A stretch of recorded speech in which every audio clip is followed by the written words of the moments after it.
К другим темам. Сегодня в России отмечают День гражданской авиации. Этот праздник посвящен не только пилотам и бортпроводникам, но и бойцам невидимого фронта, сотрудникам авиационно-технической базы. Наш корреспондент Александр Лысак понаблюдал за работой технической службы главного авиаперевозчика республики авиакомпании «Якутия». Диагностика и ремонт самолетов. Именно этим занимаются сотрудники авиационно-технической базы авиакомпании «Якутия». Многие эксперты признают, что служба по проверке воздушных судов является одной из лучших на Дальнем Востоке.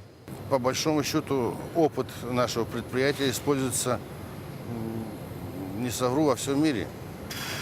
Потому что северные испытания таких самолетов, как Boeing 747, 737, они проходят именно здесь. В авиакомпании на данный момент 22 воздушных судна, и каждое требует постоянной диагностики. На языке сотрудников АТБ подобные проверки называются формами. Есть как оперативная, предполетная или после посадки, так и более тщательная, так называемая периодическая форма. Датчики безопасности как-то тоже проверяют? Да, естественно, чтобы они показывали реальный сигнал, а не ложный.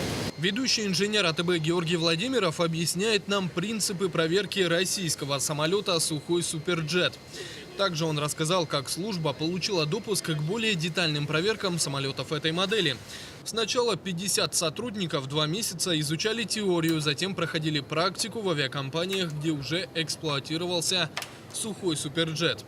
Кроме Сухого и других самолетов российского производства, в авиакомпании «Якутия» есть импортные модели, такие как «Бомбардье» и «Боинг». Детали для них покупают за иностранную валюту, поэтому нынешняя экономическая ситуация складывается не в пользу перевозчика. Трудности испытывают все авиакомпании России, абсолютно все. Даже такие, скажем так, монстры авиации, как Трансаэро, Ютейр. Мы с оптимизмом смотрим в будущее.